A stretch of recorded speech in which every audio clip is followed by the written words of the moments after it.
নমস্কার বন্ধুরা। 2015-য় 18, 2016-য় 17, 2017-য় 7, 2018-য় 20, 2019-এ 18 এবং 2022-এ 15। না, এটা কোনো নর্মাল হিসেব নয়। এটা হচ্ছে কোটায় পড়তে আসা ছাত্রছাত্রীদের আত্মহত্যার একটা পরিসংখ্যান। যদিও ইদানিংকালে একটা নতুন ট্রেন্ডও দেখা যাচ্ছে। কি সেই ট্রেন্ড এবং কেনই বা এত আত্মহত্যা, তারই উত্তর খুঁজব আমরা আজকের ভিডিওয়। কিন্তু তার আগে আমরা একটু জেনে নিই কোটা আসলে কি। কোটা হলো রাজস্থানের দক্ষিণ পূর্বে অবস্থিত একটি শহর, যাকে এডুকেশন সিটি অফ ইন্ডিয়া অথবা কোচিন হাবও বলা হয়। সর্বভারতীয় এন্ট্রান্স এক্সাম যেমন নিট, আইআইটি, ক্যাট, সিএ, জেই এই সমস্ত পরীক্ষার জন্য প্রিপারেশন দেওয়ার জন্য অজস্র কোচিং সেন্টার এখানে আছে। এছাড়াও মেডিকেল এবং ইঞ্জিনিয়ারিং এর বিভিন্ন কলেজ এবং ইউনিভার্সিটিও এখানে আছে। সারা ভারতবর্ষ থেকে প্রত্যেক বছর প্রায় 2 লক্ষেরও বেশি ছাত্রছাত্রী এখানে আসে পড়াশোনা করার জন্য। এখানে থাকার জন্য বহু হোস্টেল এবং মেসও আছে। প্রতি 3 জনের মধ্যে একজন যারা আইআইটিতে চান্স পায়, তারা এখান থেকেই কোচিং নেয়। তাই জীবনে সফল হওয়ার জন্য সবাই এখানে ভিড় করে। এখানে সফলতা আছে, তাই প্রত্যাশাও আছে। আর যেখানে প্রত্যাশা আছে সেখানে হতাশাও থাকবে। তার কারণ সবার পক্ষে তো আর সম্ভব হবে না সফল হওয়া বা প্রত্যাশা পূরণ করা। বেশিরভাগ সংখ্যাটাই তো থেকে যাবে প্রত্যাশা না পূরণ হওয়ার দিকে। আর এই যাদের প্রত্যাশা পূরণ হচ্ছে না, তারাই কিন্তু আত্মহননের পথ বেছে নিচ্ছে। বিগত বেশ কয়েক বছর ধরে কোটার নাম উঠে এসেছে আত্মহত্যার জন্য। কখনো বহুতল থেকে ঝাঁপ দিয়ে, কখনো পেস্টিসাইড খেয়ে বা কখনো গলায় ফাঁস লাগিয়ে একের পর এক স্টুডেন্ট তারা আত্মহত্যার পথই বেছে নিচ্ছে। প্রত্যেকটা আত্মহত্যার পিছনেই কিন্তু একটা মৌলিক কারণই হলো রেজাল্ট ভালো করতে না পারা।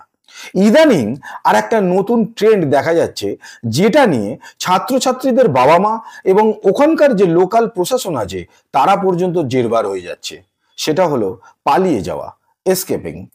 কাউকে কিছু না বলে হঠাৎ করে একদিন হোস্টেল বা মেস থেকে তারা পালিয়ে যাচ্ছে। 2014 জানুয়ারি থেকে মে, এই 5 মাসের মধ্যেই এরকম 10টা কেস ঘটে গেছে। এরকমই 2024-এর ফেব্রুয়ারি মাসে ঘটা একটা এসকেপিং এর কেস, যা শুনে যেরকম আমার দুশ্চিন্তা হয়েছিল, আমার ধারণা আপনারাও দুশ্চিন্তার মধ্যে পড়বেন। নিউ জলপাইগুড়ি থেকে একটি 17 বছরের ছেলে, সেও কোটায় পড়তে গেছিল আর সবার মতোই চোখে স্বপ্ন নিয়ে। কিন্তু হঠাৎ করেই দেখা যায় যে সে নিখোঁজ হয়েছে। কিভাবে বোঝা যায় না, ফেব্রুয়ারি মাসের সকালবেলা একদিন দেখা যায় যে হোটেল থেকে এক্সাম সেন্টারে যাওয়ার জন্য যে বাস আছে, সেই বাসে তাকে না উঠতে দেখে শিক্ষক তার বাড়িতে বাবাকে ফোন করে। বাবা সঙ্গে সঙ্গে হোটেলের যারা দায়িত্বে রয়েছে তাদেরকে ফোন করে জানায় যে তার ছেলেকে পাওয়া যাচ্ছে না, শিক্ষক ফোন করেছিল, সে কোথায় কি খোঁজ দেওয়া যাবে। সেই মতো হোটেলের যারা দায়িত্বে ছিল তারা খোঁজ নিয়ে দেখে যে ছেলেটি কোথাও নেই, কিন্তু তার মোবাইল ঘরের মধ্যে পড়ে রয়েছে। তারা বাবাকে এই কথা জানাবার পর বাবা মা আর সময় নষ্ট করে না, তারা সঙ্গে সঙ্গেই দিল্লির ফ্লাইট নেয়।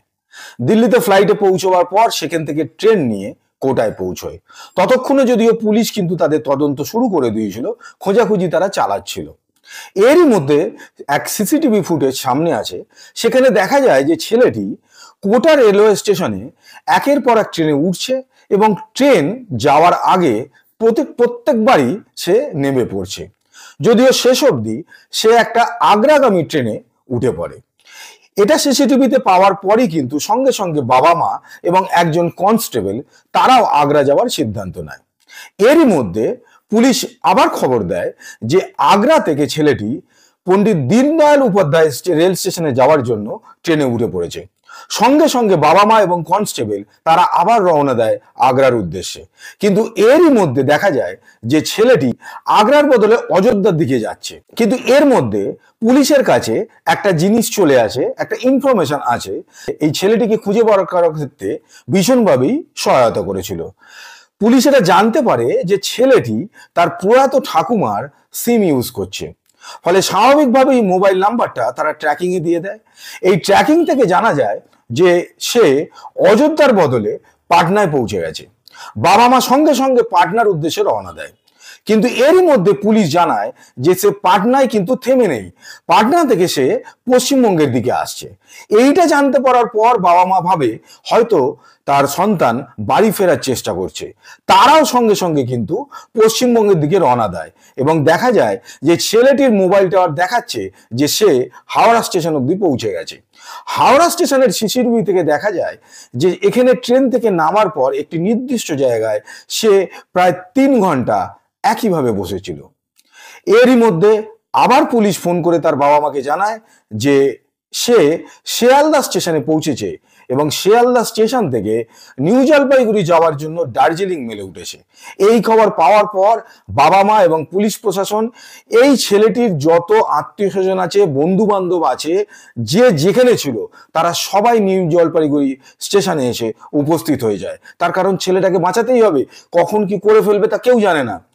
এইভাবেই তাকে ট্র্যাকিং করতে করতে শেষ অবধি পুলিশ দার্জিলিং মেলের কামরা থেকে ছেলেটিকে উদ্ধার করে এবং ছেলেটিকে বাড়িতে নিয়ে যাওয়া হয়। বাড়িতে নিয়ে যাওয়ার পর তাকে যখন জিজ্ঞেস করা হয় যে এই কদিন ধরে সে যে এদিক ওদিক ছুটে বেড়াচ্ছিল কেন সে করছিল, অদ্ভুতভাবে ছেলেটি কোনো উত্তর দিতে পারে না। সে শুধু সবার দিকে ফ্যাল ফ্যাল করে তাকিয়ে থাকে। আর এইখান থেকেই একটা প্রশ্ন বোধহয় আমাদের বাবা মার জন্য উঠে আসে। ছেলে বড় হবে, তার কেরিয়ার ভালো হবে, তার জীবন সেটেলড হবে, প্রতিষ্ঠিত হবে সে, এইটা বাবা মারা চায় এবং সেই চাওয়ার মধ্যে কোনো অন্যায়ও নেই। কিন্তু এটাও বোধহয় দেখার প্রয়োজন আছে যে এই প্রত্যাশা পূরণের ইঁদুর দৌড়ে সে মেকানাইজড রোবট হয়ে যাচ্ছে না তো। তার কারণ যদি সেটেলমেন্ট একটু কম হয়, তার কেরিয়ার যদি অতটা উঁচুতে নাও উঠতে পারে, কিন্তু সে যদি সুস্থ স্বাভাবিকভাবে থাকে, সেটাও কি বাবা মার পক্ষে কম নয়? কারণ বাবা মা তো আলটিমেট চায় যে তার সন্তান যাতে সুখে থাকে। তাই আমাদের এই কথাটা ভাবতে হবে যে সন্তান যেমন তার সফলতা যাতে আমাদের পরিবারের সঙ্গে ভাগ করে যেমন নিতে পারবে, ঠিক তেমনভাবে যদি সে জীবনে অসফল হয়, প্রত্যাশা পূরণ করতে না পারে, সেটাও যেন আমাদের সাথে ভাগ করে নিতে পারে। সেই পরিবেশ পরিবারের মধ্যে তৈরি করা দরকার। বাবা মা এবং সন্তানের মধ্যে সেই সামঞ্জস্য থাকা দরকার যাতে সন্তান অসফল হলেও বাবা মাকে এসে সেটা জানতে পারে এবং বাবা মারও উচিত সেটাকে সহজভাবে নিয়ে নেওয়া। কারণ যদি এই পরিবেশ তৈরি করা না যায়, তাহলে যে সংখ্যাটা আমি প্রথমে একদম ভিডিওর প্রথমে দিয়েছিলাম, সেই সংখ্যায় হয়তো আরো অনেকগুলো সংখ্যা যোগ হতে থাকবে এবং পরিসংখ্যান বাড়তেই থাকবে। যদি এটাকে আটকাতে হয় তাহলে আমাদের সবাইকেই কিন্তু এটা নিয়ে ভাবতে হবে, কারণ আগামী দিনে কিন্তু এইটা ভারতবর্ষের জন্য একটা বড় সমস্যা হয়ে যেতে পারে। তার কারণ যদি এই সমস্যা এক্ষুনি না থামানো যায় এবং এই সমস্যা থামাতে গেলে আমাদেরকেই কিন্তু দায়িত্ব উঠিয়ে নিতে হবে। আজকের ভিডিওটি যদি ভালো লেগে থাকে তাহলে লাইক করুন, সাবস্ক্রাইব করুন, শেয়ার করুন। আর যদি চান সবার আগে আমার ভিডিও আপনার কাছে পৌঁছে যাক, তাহলে বেল আইকন প্রেস করতে ভুলবেন না। দেখা হচ্ছে পরের ভিডিওতে নতুন কাহিনীর সঙ্গে। আজকের মতো বিদায় নিচ্ছি। ভালো থাকবেন, সন্তানকে ভালো রাখবেন। নমস্কার।